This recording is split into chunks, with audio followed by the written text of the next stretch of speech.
bakobwa mukoresha amalashes mugane Sebahungu Jean Bosco baba yari hano azagafata certificate kugira ngo dukomeze n'abandi bagiye batandukanye abantu usoma uba hari yihute kuko igihe cyane cyanyiraza gusaba kugira ngo Jean Bosco atambuka mu Muhamashi menshi amashi menshi cyane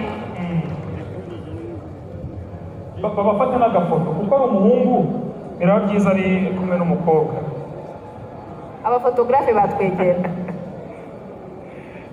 dukomeza dushimira abafatanyabikorwa bacu barimo Apex Protocol, barimo Magazine Sport Class, barimo Zaria Court, barimo Arcobla Kigali, barimo Milestone kuri production nziza, event management Milestone. Tunashimira Paddock ndetse nabonye after party ahanini ni muri Tiamo Lounge. Nabo tubashimire cyane. Wahamagara n'undi muntu wa kabiri ufite certificate. Undi muntu ufite certificate akaba yagize ibintu bigenda